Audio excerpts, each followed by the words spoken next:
Welcome to Patriots Corner with Dr. Hill Law. I'm your host today and also my co-host, Joe St. Clair. Today we're going to be talking about the two biggest breaking news segment subjects today. Obviously, the FBI raid on John Bolton's home and office, and then also the late breaking news that the DOJ just kind of shocked us and decided to release the transcripts and tapes of Jeffrey Epstein. Ghislaine Maxwell and Todd Blanche's interview, which that interview, the transcripts are over 260 some odd pages. I started reading them pretty much right when they released them until I left work, and then started reading when I got here. And I think I am to page. I'm on page like 137, so I still got like almost 130 pages to go. So far, nothing I'd say major breaking other than she literally cleared President Trump. And then I've heard a lot, obviously, the left is going, oh, this is for this and this. Okay, they did not give her immunity. All right. What they gave her was pretty much if she is caught lying, she can get charged. Now, they can't use anything that she says to bring another case to charge her with something. But if another case is brought forward against her, Epstein, or anything, and from something else, and in that during that trial, one of the witnesses or her or whatever makes a testimony that contradicts what she said in this, the transcripts, then they can use it to cross-examine her or that witness, pretty much using it as a way to a character assassination or character attempt to establish their character and a pattern of lying or whatever. So that's really all they can do. But she did not get immunity. She didn't get the case dropped. Now, obviously, she tried to. You can tell throughout this case. You can argue whether she should have known or she didn't know, or there's no way that she couldn't have known. But obviously, what you can see is throughout the whole interview, she is separating herself from the Epstein's inner circle, like that she's on the outside looking in, that she thought all the girls were 20 or older or whatever, that they weren't under 18. She was never in the room with him when he got full massages. So she never saw them cry, or they always came back for more massages, that they didn't run off and leave or stuff. She never got complaints that they were being abused or anything. And I mean, her excuse is like, well, if they were being abused or asked to do stuff they were uncomfortable with, why'd they come back? Why didn't they just leave and not come back? And that's kind of where she goes through with it on that. And right now I'm in the portion where they're talking about her English connection and Prince Andrew.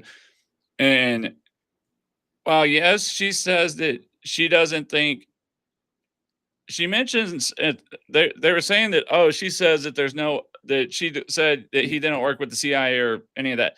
Well, actually, she said that before they got together, he mentioned people helping him in the job that he did, helping people find money, and it kind of showed pictures of him with warlords and stuff, and that maybe during that time, but she wasn't really in on his business thing. And then also, her excuse was, well, if he had done it, he would have boasted about it or would have tried to be showboating about it and told her something. So she doesn't think he did, but that doesn't mean he wasn't, and that doesn't mean it didn't happen before her. And then right now they're talking about the thing with I'm getting to the part with Prince Andrew, but I mean, she clears Donald Trump and all of it. I mean, she actually says that really the only time she really met President Trump was the fact that her dad really respected Trump and knew him, because her dad was actually a former British intelligence agent during World War II, and then had started businesses afterwards and stuff, and probably still worked in intelligence or whatever. And when he passed, they kind of lost everything. Like, a lot of people try to say she had a trust fund or something, but the business, all the money actually got, I guess there was a big scandal with her. I mean, literally, you could write a movie from these pages. I mean, it's like you could write a movie from her side of the story on this. It's written like a movie script. But yeah, so that pretty much goes with that. And then They probably will write a movie one day. I can imagine that will be the case. I'm sure it will. The question is, will it be a movie that's about? Will it be a movie about her from her view? Whatever. I mean, obviously, I mean, it's one of those big. There's no about, but she did say, she did talk about how that she didn't always see him being that way. She did not see him always as always being the um as being this person that she feels like that he changed after he changed after they got going. That it was that like he wasn't always with the massages 2 times a day, and so she said he, like, noticed that he changed as they went on and stuff. Like, somewhere in the late '90s, early 2000s. They just say the more money you accumulate, the less empathy you have overall. But I don't necessarily trust anything she says. I think that's one of the reasons that it's a difficult case. And given her connections to her dad, who obviously was with the Mossad, we know that. Well, he was with British intelligence, but yeah. He started off with OSI in World War II, which was the precursor to the CIA, NSA, military intelligence. And then he shifted over. So I don't know if you know, but he's originally Czech. And then so he was with a wide variety of intelligence agencies. But at his funeral, the former head of Mossad, as well as one of the former Israeli prime ministers, attended. So he had known connections. Yeah. Whether or not she does, I think it's circumstantial evidence at best. But given that connection, I would argue that that's probably the case. Well, a lot of people argue that, she's a convicted felon, so everything's gonna be a lie. And now, obviously, she's always maintained her innocence. So, based on her, she's just telling it how she knows it, and that she's gonna tell what she doesn't believe will hurt her in her appeal for the Supreme Court to have her case overturned. But either way, there's really no way to tell, other than she did mention a thing is out of like 49 girls that they interviewed, or 48 girls, I think it was out of 49, 48 girls said they had never seen her, heard of her, knew of her, anything. It was one girl that had mentioned a foreign lady with short brown hair that they automatically said, oh, this is Ghislaine Maxwell. And she said actually that her argument to that is that the maid that worked at the main house where all this stuff happened, she was a Hispanic, short brown haired foreign lady. And so who's to say it wasn't her and not Ghislaine when nobody else said her name or said they recognized her or knew her? It was that one person. It was only one person out of all the women they interviewed that ever mentioned somebody that looked like her. Yeah, and if they did have government affiliation, then it's possible that they have would fall under a higher classification than top secret clearance. Basically contracts signed saying that they can't be convicted for their actions. But who knows? And I think that's one of the reasons why, I've said this before, but I'll say it again. I think that's one of the reasons why they've hidden evidence. I apologize. There's a TV. That's right. But yeah, I mean, but with her, it's like, to me, there's some stuff in here. It looks like, okay, you can tell she's being very careful what to say and what not to say. And that's all just because legality purposes. And she's being really careful to say that I'm not, like, they'll want her to give her a time frame. She's like, get me the picture, I'll get you a time frame, but I'm not going to do it. Just so she's letting the agent or the attorney general say the times or the years and say, yeah, that sounds about right. So that way they can't say, oh, well, it was actually this year you lied to an FBI agent. Right. Yeah. Because that's what I thought that was kind of crazy, is like it happened with this, kind of getting off topic, but with General Flynn, one of the 38 people who were charged for stuff during the Russia collusion hoax. he was charged for lying to the FBI because he had said the wrong date. And it's like, I'm sorry, but I I can tell you what has happened throughout the last 10, 15 years of my life, but I can't tell you exactly what year it happened in. If it was in 06, 07, 08, 09. I mean, I can tell you like a 2, 3 year time span it happened in. I definitely can't tell you exactly what month, date, and year it happened. I mean, it's crazy, and that's why I think she's being really careful there.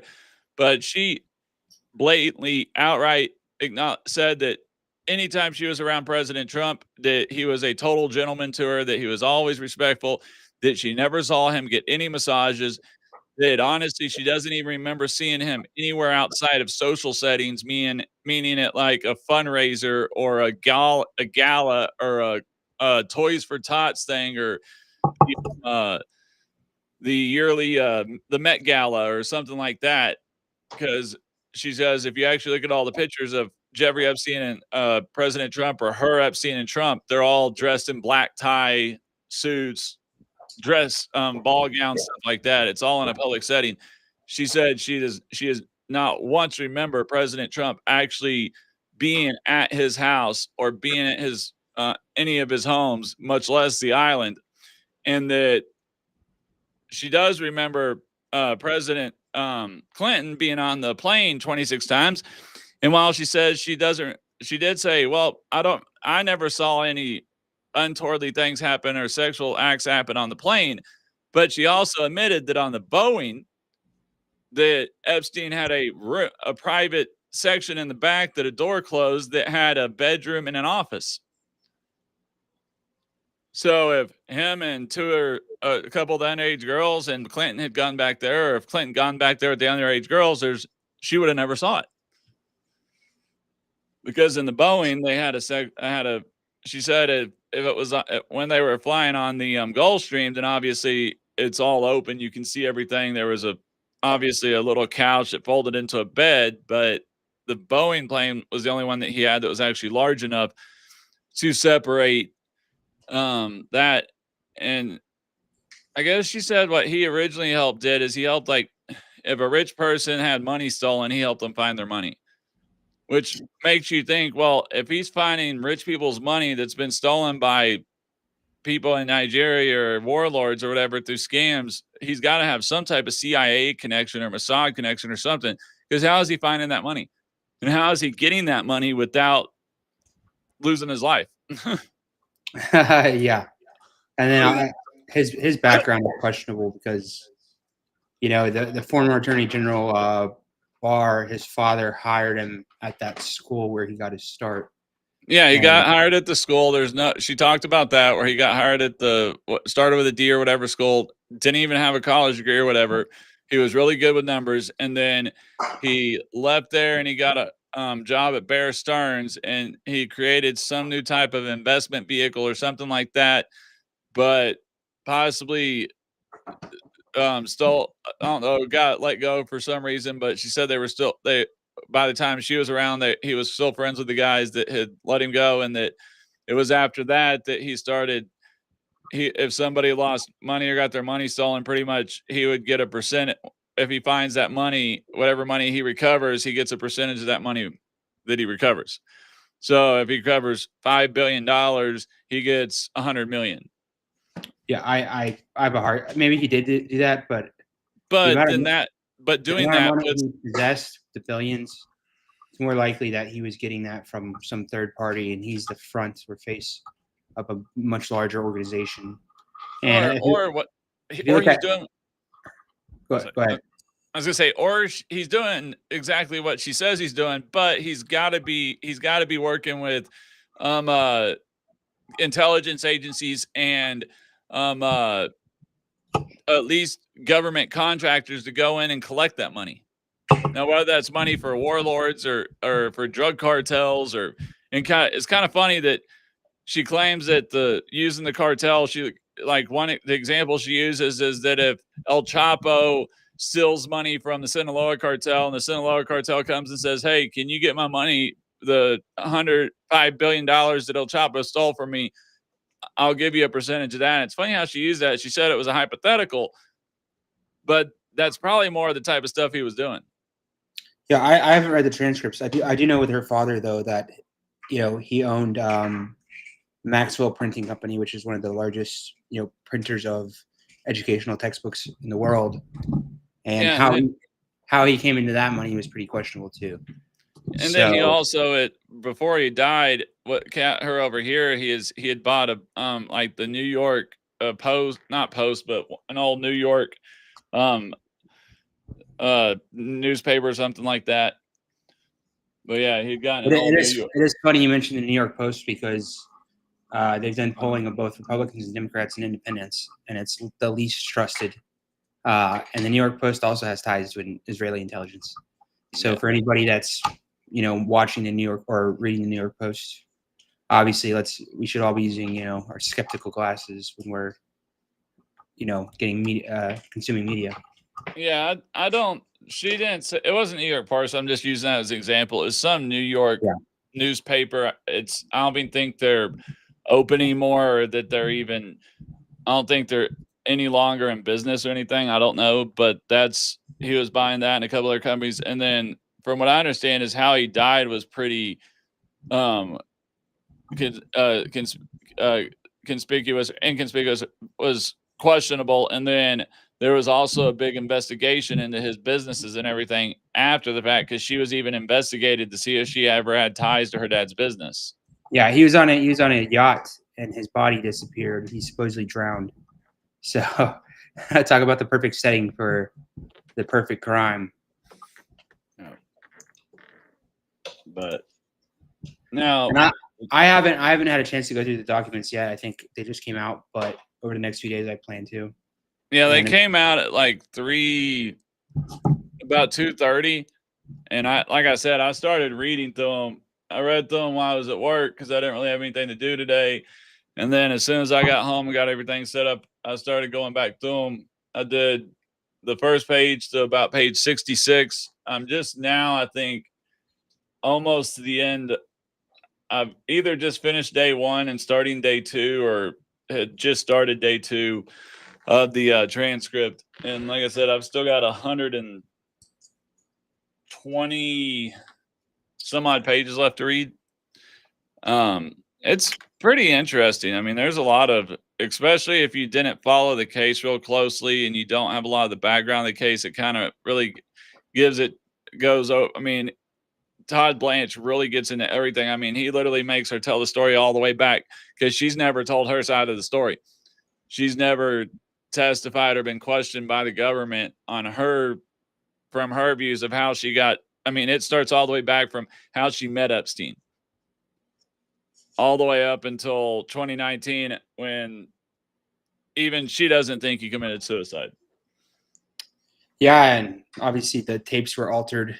I don't know if you've seen any of the pictures of the body, but there's some questionability on whether or not that was even him. So who knows? Who can say? Obviously, I don't know about that, but I would go more the line that somebody had him, not tortured him to giving them the location of the secret blackmail book or blackmail binder with the photos or whatever people think there was, so they could destroy it, and then made it look like he hung himself, versus saying that, oh, he was taken out of the prison. And yeah, I would go more along the lines that somebody had him disappeared per se, than somebody made him like Elvis. No. Well, there's two things. That one is that if you read the autopsy report, I mean, even how did he kill himself? Like the autopsy report, if you read what it says, it's not in line with somebody that's committed suicide. And then also, there's a high-ranking CIA official, is a woman. She gave it's interesting. You can go on YouTube and find it, but she talks about how back in the 90s they had like super realistic face masks. So I think with any of these intelligence operations, so much of it is unbelievable. It's difficult to process, but they are highly skilled at what they do. And he's a powerful guy, powerful connections. So who knows? We'll never know the truth. No, we'll never fully know the truth. And it's funny that and I keep on going back to this, is we hear all these cries from the Democrats, and now that these tapes are out, Todd Blanche's interview, whole 9-hour interview transcripts are out, unedited tape. Obviously, they redacted the victims' names for their protection. There's very little redactions in it. The only redactions in it are specific names that they can't release because those names have not been unredacted from the actual case, or have not been unredacted from the grand jury, because even the actual case itself was done in private, was done without open media and stuff. So a lot of the names have been, the victims' names and all that stuff, been kept redacted. So those are redacted. But other than the victims' names, everything is left open in this tape. And it's funny to see some of the Democrats' reactions of how they're trying to explain that, oh, Trump's not in it, or Trump's not, that it's not Trump or whatever. And it's like, y'all had, the Democrats had this stuff since 2019. So since the last year President Trump's term, the FBI's had this, and then all the way through Biden. If they had something on Trump, it would have been released. And it's funny now, because they want to distract from all the stuff that's going on with Bolton and Russia, collusion hoax and all this. They're trying to use, they're saying that, oh, we're using all this stuff to distract from Epstein. No, they're using Epstein to distract from that. Not to say that and everybody goes, oh, President Trump's calling Epstein files or whatever a hoax. No, he's not calling what Epstein did a hoax. He is calling it a hoax that y'all are trying to link it to him, that y'all are all of a sudden interested in a case that for 4 years not a peep came out of you, when Marsha Blackburn was consistently trying to get stuff released, was trying to consistently get names and documents released, when there was Republicans in the Congress and the House trying to get them released, and Democrats were stonewalling them. That there has been multiple Democratic judges who have turned down, because people forget is all President Trump can do is say, hey, I want you to release this stuff. He doesn't actually have the authority to unredact or release court documents and DOJ documents, because under the law that can only be released through judges and Congress. The judges can say it's allowed to be released, but then it still has to go through Congress, because Congress has to make sure that they're redact any victims' names to protect them or anything like that. And what Trump has said, he goes, the only thing that sucks about it being released is, he goes, there's a lot of people's names in there.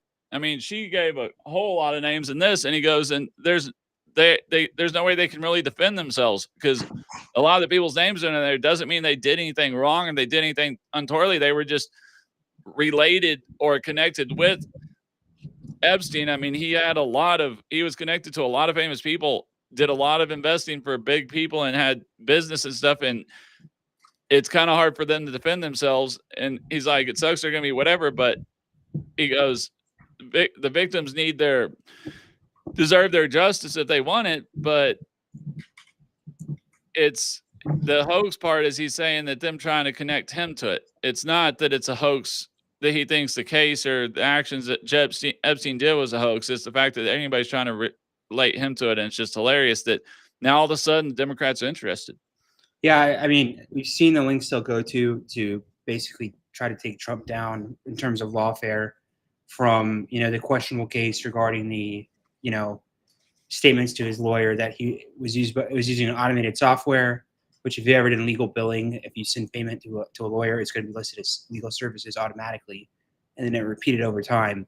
So 32 counts of that was bogus. Anybody who's studied the law, you and I both know that was a bad case. They changed the statutory language. They added an extra time frame. They upgraded it from a misdemeanor to a felony, and there's never been a case like that tried before. And then in the Georgia case, he was, basically accused of violating classification laws, which, if you understand Executive Order 12333, which establishes the entire classification system, it's created by an executive order from the president, and he is the ultimate originating authority.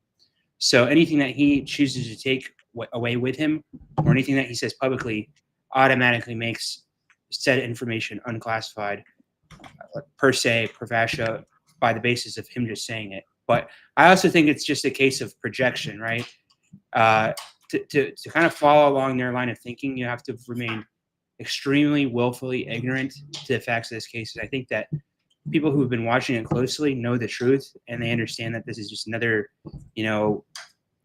thing in the ammunition they're using against him. But again, it's like, I don't understand how deep the level of, I guess you call it information operations, how deeply people have fallen into this, that they're facing this much cognitive dissonance, right? And it's just projection. So they always accuse, anyone that they disagree with that doesn't fall into their black and white thinking of what they're doing. And then you can present evidence to them as long as you're not being censored, which, most of us are being censored. But you can put it right in front of their faces, and then rather than actually process it, then they'll call you a narcissist. They'll say, "Oh, Nazi, liar, yeah. MAGA, you're a racist, you're a member of a cult." And it's funny because they all display those psychological characteristics themselves, but it's the same thing as somebody in Scientology, where you can't. It's so difficult to walk them out of the process of being brainwashed because they have to admit, one, they were wrong, and there's this entire backdrop of emotional and psychological investment that they've had years to question this, and they haven't. So it's very difficult for these people, because why they see Trump has a big ego and he displays some narcissistic characteristics, that's what they see in him, and that's what they see in themselves on a deeper level, and that's why they attack it. That's every leader. You can't become a leader without having some form of narcissism in you to become that big of a leader. He's just more boastful out about it. But what's hilarious is I talked about this last night in my public policy discussion board. That paper I had to write was about causal stories. In political science, causal, you got the normal, and pretty much talking about how they'll create one story to push a negative narrative, whatever, to try to get their political agenda across. And that's literally what the Democrats have done. First, it was, okay, first it was they couldn't get him out. They tried to get him impeached. Then it was, oh, he's a criminal. When a criminal didn't work, then they tried to make him a felon. When they made him a felon and felon didn't work, then he was a Nazi. When calling him a Nazi didn't work, now he's a pedophile. Yeah. And to tie this back into the Epstein situation, we know that intelligence agencies, they do blackmail operations. They do honeypot operations, which is where, you send a person or you recruit their spouse or significant other to get them under control. And there's tons of methods they can use to get people to do that. But when you have somebody who has $1 billion like Trump or an important public figure, there's so much to gain from making that accusation. And 90% of cases are settled anyway. So there's so much incentive to doing it, and there's never any punishment for people who are falsely accused. We really do need to have some justice system reform regarding that. Yeah, because the problem is they say, oh, it's a civil, not criminal. But in today's information age and all the instant information type age, used to be back in the day, you got charged. They could call you something, you could get charged civilly. You settle out of court, everybody forgets about it. Nobody knows about it. It's closed. You got an NDA signed, all this. But now in today's instant information age, that doesn't happen. So now you get blamed or causing it's a he said, she said. And even if you settle out of court and get an NDA, everybody already knows, and it still looks bad on you, because everybody knows that if the case didn't go through and they didn't see you get vindicated or proved guilty, they know you settled out of court, and that, oh, well, then that means you had a reason to settle. Nobody thinks, that it's actually, a lot of times it is financially cheaper to settle out of court than it is to spend the year to 2 years worth of attorneys and legal fees that it's going to cost you to go through it. And especially if you got to pay it out. And in that case, and where they threw out the $500 million, that one was crazy. And what was even crazier was, the one in New York where they were trying to make it a felony or a federal case in order to get it to be within the statute of limitations. But if it had been a federal case, then federal court shouldn't have been charging it, not state court, because elections, the federal election laws are under the federal jurisdiction, not the state jurisdiction. It wasn't under state. They weren't going after state election laws. They were going after federal election laws, which is under the federal government, not the state government. And it's like, that one will end up getting overturned. There are so many holes in that case. It's ridiculous. And I think that's why this John Bolton thing was such a big thing, is and I heard somebody say, "Oh, they've been bullying John Bolton to give them certain documents for the last year, and now there's." I'm like, last year he hasn't even been president for a year. He's been president for 6-7 months, and President Trump he even said this morning in his interview that he has told Pam Bondi and the FBI to say, look, hey, you've got to do your job. Don't worry about updating me. If you need to do something, get it done. Yeah, and that way they can't say, oh, there's this 3-hour coordination going on to get it of him saying, okay, yeah, go and do it. So obviously, I mean, John Bolton should have figured that soon, if the Republicans got back in there, they were going to be coming after him, unless he already destroyed all the paperwork, because literally his book that was published had lots of classified material in the book. Yeah, so I don't know I can't fathom why anyone would defend John Bolton, right? Because he's a warmonger. I went to Afghanistan 4 times. I know people that passed away in those wars. And it's like, what has he done to make, the world and our country a better place? And we've seen the effect that he's had on our society. And I don't think that anybody who, critically thinks that our foreign policy has made the world or our country a better place.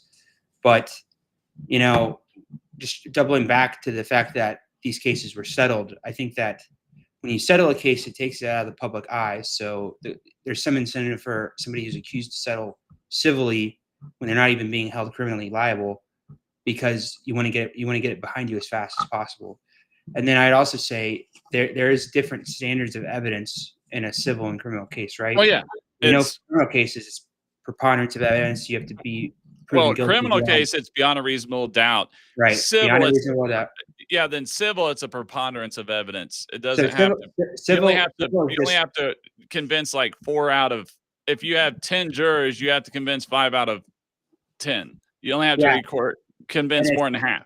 It's 50% possible too. So, really that could be just based on, I won't say hearsay, but that's just, someone's testimony, which God forbid anybody who's watching or you or I have ever been accused of a crime, but it'd be very sad if this happens to anyone personally, because this is not the intent or the way our legal and justice system have been intended. And it's really just an abuse. And it's really sad to see that so many people are cheering it on because they personally don't like Trump, or because they think that their political agenda is going to, prevail because of this. When really, this is a pathway to autocracy and tyranny. I think that, as individuals, if you ever find yourself in this position, you really should fight it, because when we submit, when we kneel to the statue of Babylon and we play games with injustice, plea out to crimes that you didn't do, then you're really just enabling the system on an aggregate level. I actually had it happen to me when I was young. The only reason why I didn't have a juvenile record was because somebody was actually brave enough, not from my side of witnesses, but from the other side of witnesses, to actually step forward and say, hey, this is an outright lie. This is what actually happened. This is this, and this. And the judge was like, all right, well, it didn't even make it to the judge. It made it to the assistant DA goes, yeah, we're not charging that. Yeah. And before that, it was looking like I was going to get charged with something. After that, the person on the accuser side stepped up. The assistant DA said, yeah, no. I saw it many, many times in the military, and it's very sad to see it happen. I've even seen people who are gay and homosexuals accused by women. So, it's very sad that you can sabotage someone's life and profession just to somehow get ahead. I'm not saying it's all women are doing this. Obviously, there are people that face sexual harassment and sexual assault, but there's also, it's just the way it's currently playing out. We no longer have the, rule innocent until proven guilty, right? There's just so many, it makes your life so difficult up front. I remember seeing a video of Kamala Harris when she was talking about charging parents of truant kids. Before the election, she said, all I have to do is charge this person. I can drop the case 2 days later, but that would ruin their life. Yeah, and it's true. I mean, and that's one thing I can't stand with people is this, oh, just because you hate somebody so much, you want to go accuse them of a crime. What happens when that happens to you? Just because, and it's gotten so bad, and I hate to say it, but it goes back to Obama. Before Obama, yes, there was difference in the parties, but it wasn't to this extent. You could actually talk to the other side and you could find a middle. You could either agree to disagree or you could find a middle ground to meet. But ever since Obama started with critical race theory and DEI and started just really dividing the races and dividing the parties, now it's less like two separate sides of people, and it's more like saying one side's the Cowboys, one side's the Eagles, or versus whatever. It's gotten so much tribalism, it's ridiculous that you can't even talk to somebody or have. They say that, oh, it's a freedom to think for yourself, but and they say they're accepting the party, but the second you don't agree with their thought, oh, you're a racist, you're a bigot, you're this, and it's like, no. Just because I don't agree with your view of the Constitution doesn't make my interpretation of the Constitution illegal or a violation of the Constitution. It just means that, and just because a previous Supreme Court ruling has stated that my view is not the correct one, doesn't mean I can't still have that viewpoint. I have to still obey and follow the Constitution, but I can still speak out against it. And I'm like, show me cases in the majority. I was like, in the majority of the Supreme Court cases, there are very few that are 9-0. They're 8-1, or they're 5-4, or they're 6-3. Vice versa. They're usually split, which means it's whatever a judicial thought at the time was in power, whether that was a living constitutionalism or more what we call now originalism, or original thinking of the Constitution, is depending on how that ruling goes and which one is the dissenting party, which one's the non-dissenting. So to say that it's not just, oh, that's unconstitutional, it's black and white. No. And just because it's considered unconstitutional now doesn't mean that that wasn't only because at the time that the opposite judicial thinking was the judicial thinking in power that was the majority in the court, and that's why it was that. And now that the judicial thinking and the majority of the judicial thinking in the court is flipped, doesn't mean it can't be reversed through new rulings. And yeah. It's like, and just because you don't agree with somebody, it's funny. I hear all this stuff of these Democrats of what they try to say is calling Trump a dictator and a Nazi and all this stuff, but yet they were the ones that when COVID was happening, if you went to church, they were arresting people. They were the ones that were telling you if you didn't get the shot, you were going to be ostracized or whatever. They were the ones that were telling banks not to do business with conservative Second Amendment groups or certain conservative companies or organizations. They were the ones being the Nazis and the freaking authoritarians and whatever. It's like, while Trump, yes, has done some stuff more government, which is federally what puts to him, which is the security of our nation, whether it's from abroad or from enemies, foreign and domestic. That's literally his job, is to keep us safe from enemies, foreign and domestic. So that includes the southern border, that includes our cities, whatever. Obviously, he can't militarize the whole country, but he can go city by city and clean them up. But other than that, the majority of the moves he has made by, trying to do away with the Department of Education and sending all that power back to the states. That's states' rights. A lot of people try to say, oh, because he's going after sanctuary cities that, oh, he's anti-states' rights. No. If you look, I was like, if anybody's ever read the Constitution says all laws that are not enshrined to the federal government are the ones that are left to the states. Yeah. And in other words, the federal government, government exists to help defend individuals from having their rights infringed upon by the states. And then just to double back to, I was attending Berkeley Law at the time of the pandemic, and 2 years into it, I was still having to show some form of vaccination proof to buy groceries. And I don't see how that's not, fascistic or autocratic, because it certainly is.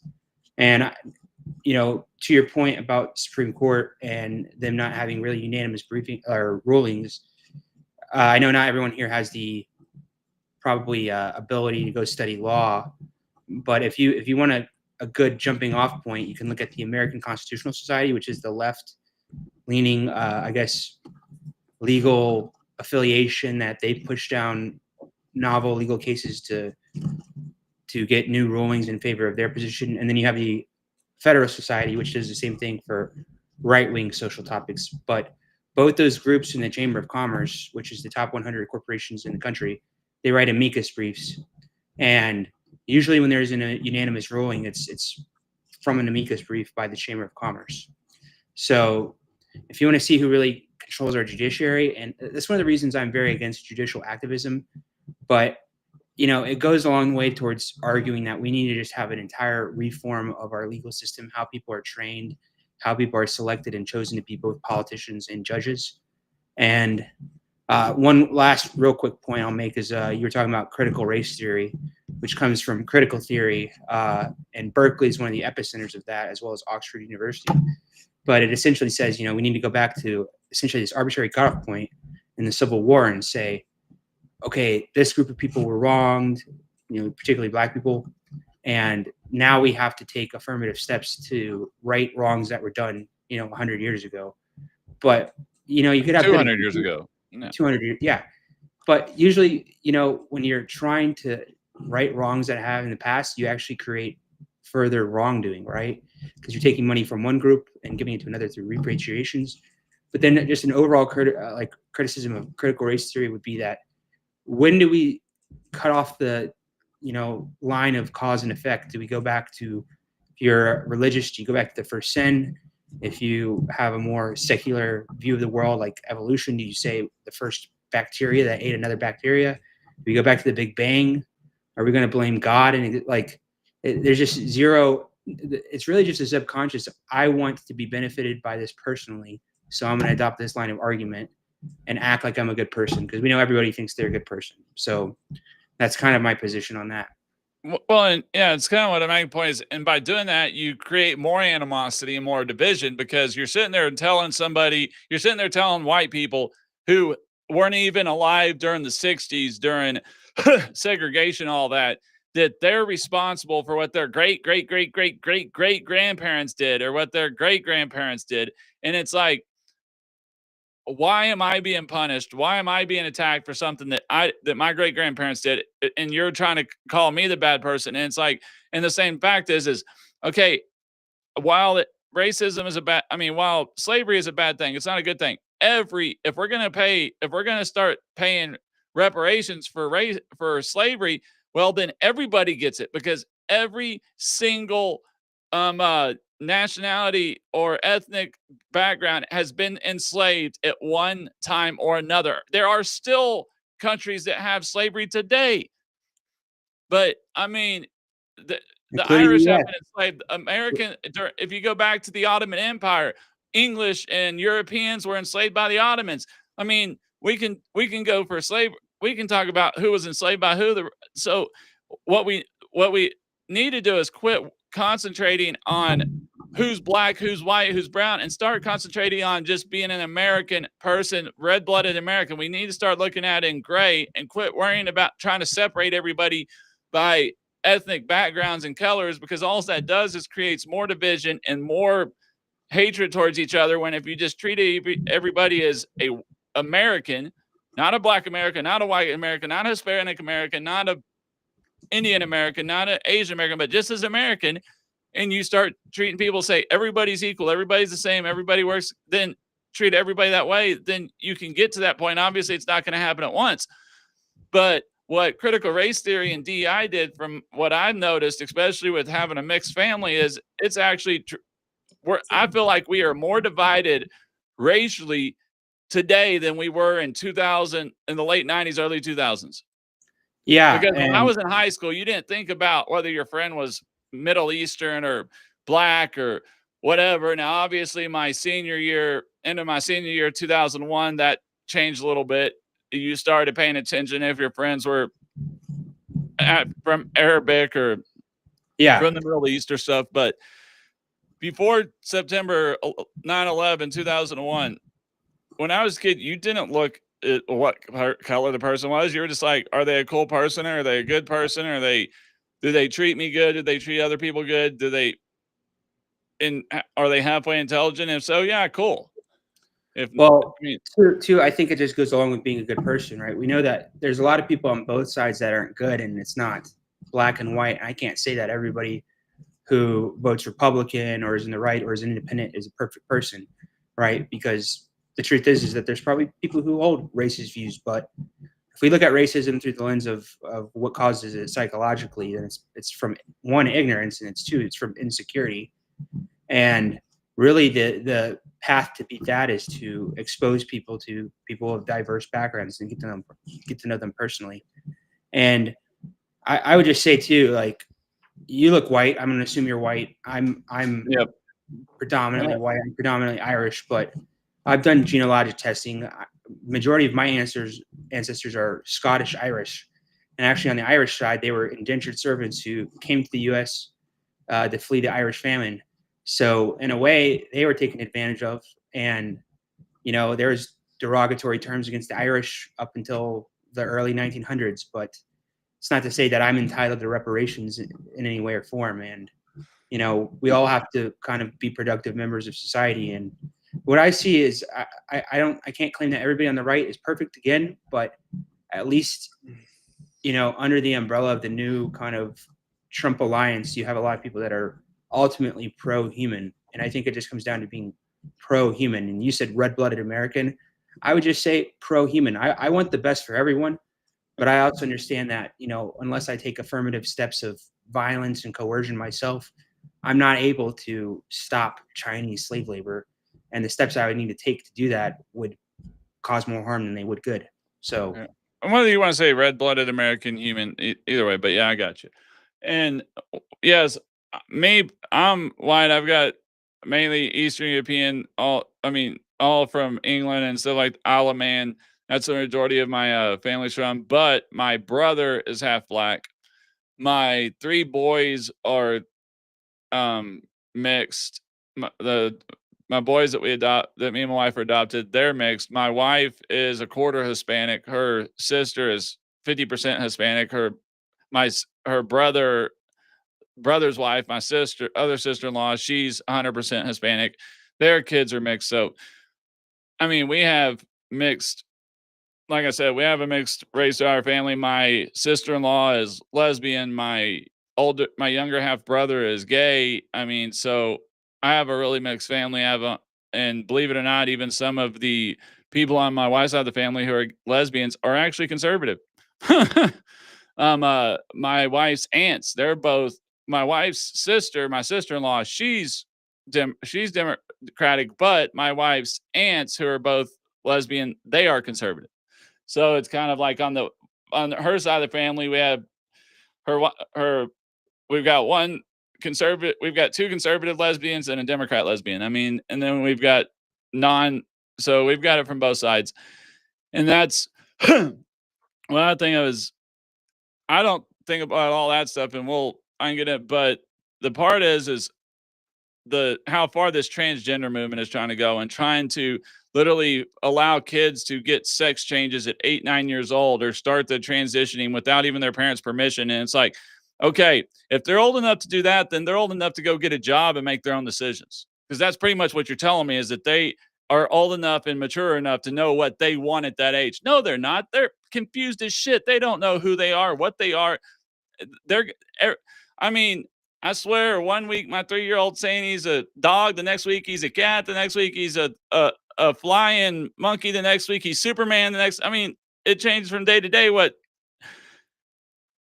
Right now he's obsessed with the chicken and banana song. They don't know what they want at that age. Yeah, right now he's chicken and banana. It's crazy. And it's like, that is the problem, is when they start pushing stuff too far, that's when I have a problem. It's like, I didn't have a problem with it's like, oh, you're gay, you want to be out about it? Fine. I don't care about that. Just don't hit on me. Don't be trying to affect my life or control what I do.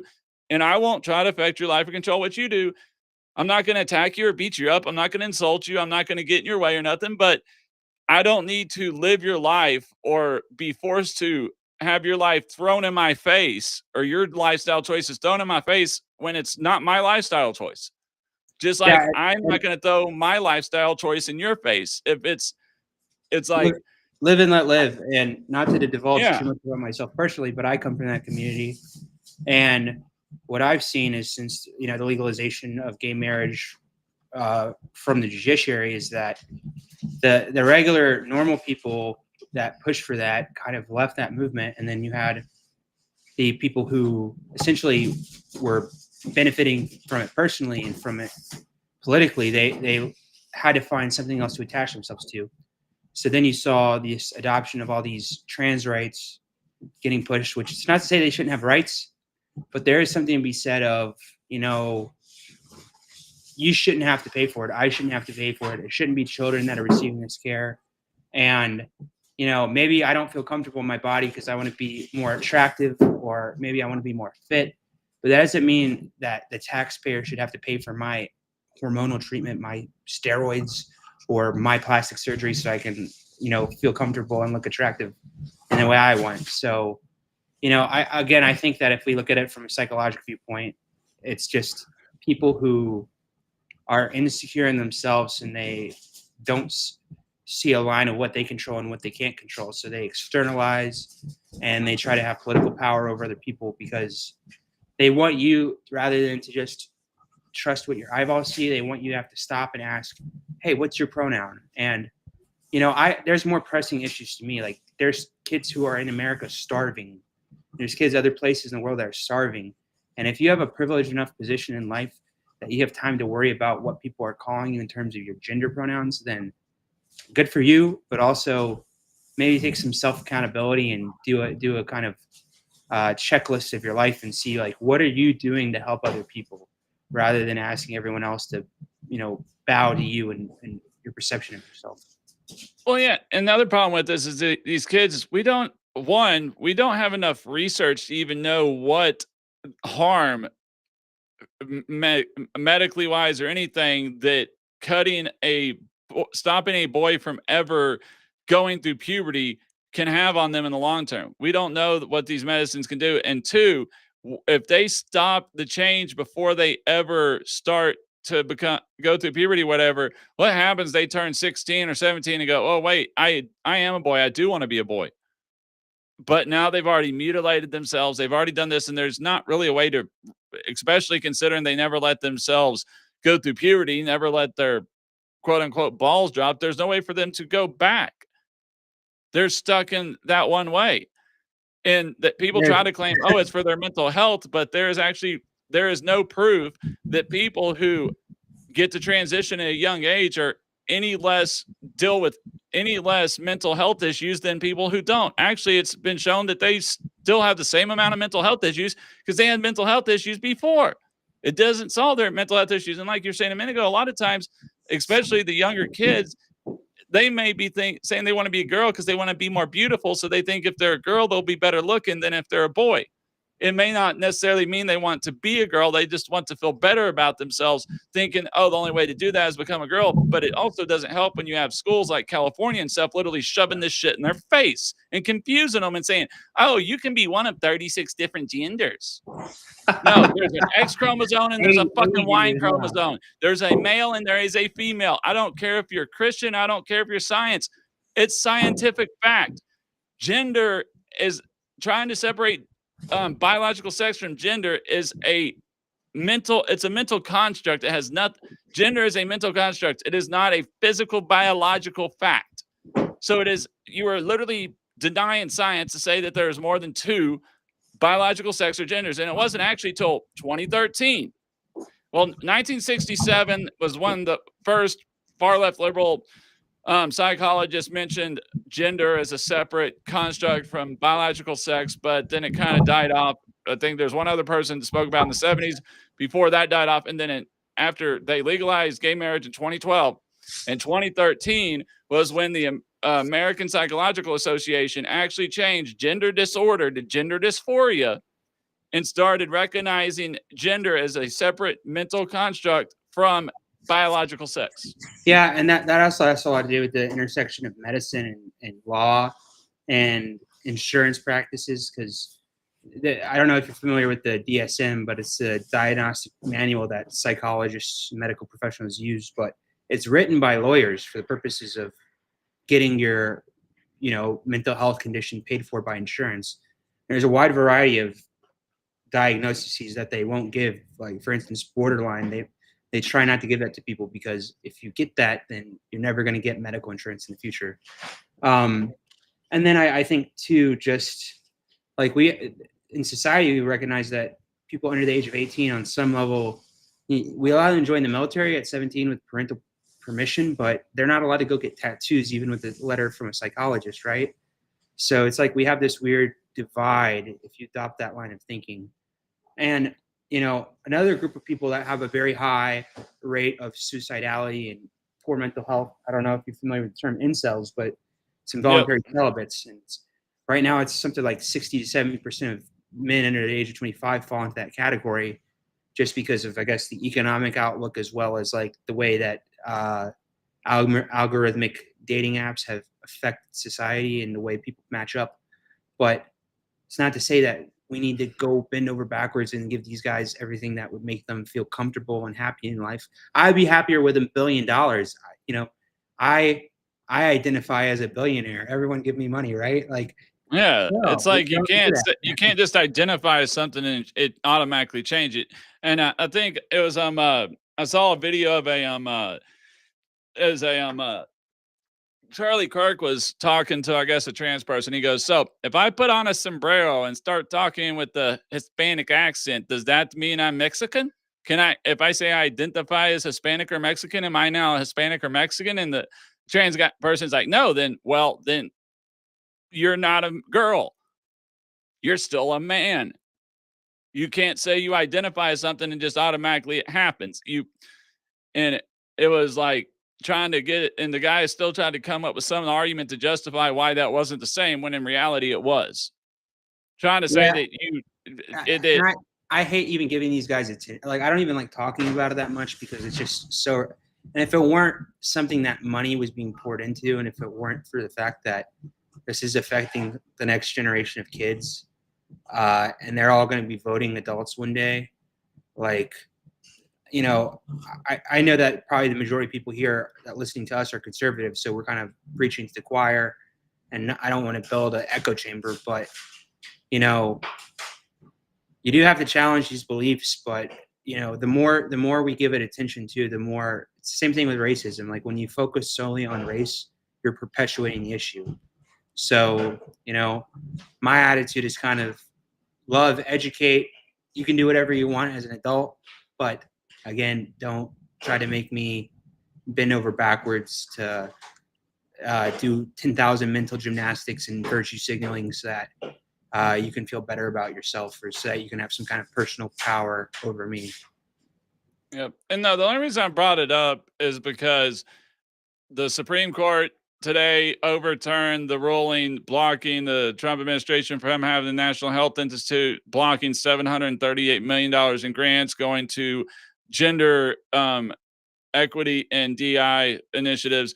And then also along that fact is that earlier this week, HHS yanked over 12 million of that 783 million grants from the state of California for not fixing their sexual ed program, because their sexual ed was teaching gender identity and transgender ideology to as young as 9-year-olds. Their sex ed was not scientifically factual, because it was not teaching that you have male and female X and Y chromosomes, that yes, maybe you have some people who mentally feel that they are something different. That I could deal with if they actually said that they mentally identify that it is a mental feeling, a mental state of being, not an actual physical difference. Then maybe that would be scientifically factual. Then maybe I could agree with it being taught so the kids can understand the difference. But still, I would not agree with it being taught to 9-year-olds. You need to be at least a 16 or 17-year-old to really grasp and understand the complexity of that type of thought, or that type of separation of logic. Their brain is not developed enough at 9 years old to understand the difference between physical and mental state of being. And that's literally the big is there's only two physical states of being, male and female. You can have maybe different mental states of being that you mentally feel that you are or think that you are, but you are not physically different. And Yeah, I mean, there are people who are hermaphroditic and they have XXY chromosomes. yeah, but that's There's less special than case.